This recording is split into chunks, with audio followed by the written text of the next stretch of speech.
जो मेरे ज्ञानी भक्त हैं, जो वास्तविकता में जो मुझे मेरे असली रूप में जान जाते हैं और जो मुझे सब में और सबको मुझ में देखते हैं, तो इस प्रकार से वो एक ज्ञानी भक्त मेरे श्रेष्ठ भक्त हैं, ये भगवान कृष्ण ने बताया।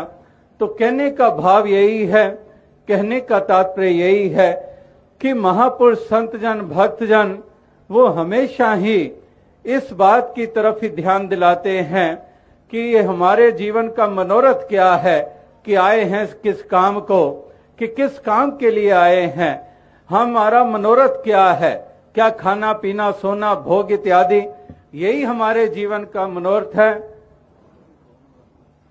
जीवन का मनोरथ है। ये तो पशु पंछी जानवर भी कर रहे हैं कि निद्रा भोजन भोग भय, ये पशु पुरख समान, ज्ञान अधिक एक नर में ज्ञान बिना पशु जान, कि वास्तविकता में निद्रा भोजन भोग भय ये तो पशु पंछी जानवर और इंसानों के तुल्य हैं, ये एक सरीके हैं। पशुओं के भी घर औलाद हो जाती है, जानवरों के भी घर औलाद हो जाती है, वो भी भोजन कर लेते हैं, वो भी निद्रा कर लेते हैं, वो भी रहने के लिए आशियाना बना लेते हैं, मकान बना लेते हैं, छोटी सी चिंटी भी सुराख करके रह लेती है, चिड़िया भी तिनका तिनका इकट्ठा करके घोंसला बना लेती है। इस प्रकार से कोई गुफाओं में बसेरा कर लेता है, शेर इत्यादि। इस प्रकार से वो सब कुछ समान है, लेकिन ज्ञान अधिक एक नर में ज्ञान बिना पशु जान, कि वास्तविकता में वो ज्ञान के कारण ही जीवन इंसानी जीवन की महत्ता है। और इसलिए कहा है कि बड़े भाग्य मानुष तन पावा। कल भी महापुरुष बता रहे थे कि जानवरों और पशुओं में गुण कोई कम नहीं है, बड़े गुणवान हैं। हाथी में कितना बोझ हाथी उठा सकता है। हाथी के दांत और इंसान की दांत की कीमत की तुलना कर लें तो पता चल जाएगा कहां पर पंछी आसमानों में उड़ते हैं, और उन्हीं पंछियों से सीखकर इंसान ने हवाई जहाज बना डाले। इसी तरह से अगर कहते हैं कि कपड़ों के ऊपर कितने सुंदर डिजाइन हैं, तो वो कपड़ों के ऊपर डिजाइन भी हमने पंछियों से, उनके पंखों के ऊपर इतनी सुंदर आकृतियों से सीखा और उसको हमने अपना लिया, और हम दावे करते हैं कि ये हमारी क्रिएशंस हैं।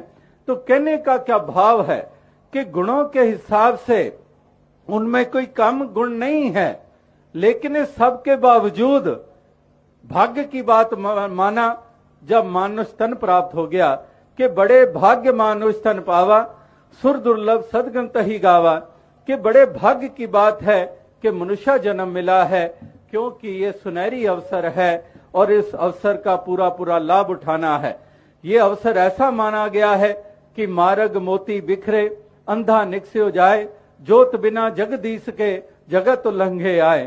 कहते हैं कि मार्ग में जैसे मोती बिखरे पड़े हुए हों, लेकिन अंधा जिसकी आंखें नहीं हैं, उन मोतियों को कंकर मानकर उनको पांव के नीचे रौंद कर आगे निकल जाता है। नतीजा कि अमीर होने का मौका मिला था, कंगालता दूर करने का अवसर मिला था, लेकिन कंकर समझकर उसको पांव के नीचे रौंद कर आगे निकल गया और कंगाल का कंगाल रहा। और इसीलिए कबीर जी ने कहा कि कबीर सब जग निर्धना, धनवंता नहीं कोय, धनवंता सो जानिए जाके राम नाम धन होए, कि सब जग निर्धना है, क्योंकि एक ज्योति, जगदीश की ज्योति के बगैर वो इस प्रकार से इस संसार की यात्रा को तय कर जाते हैं। और फिर इसीलिए कहा जाता है कि क्या लेकर के जग में आया, क्या लेकर के जाएगा, मुट्ठी बांधे आया जग में हाथ पसारे जाएगा।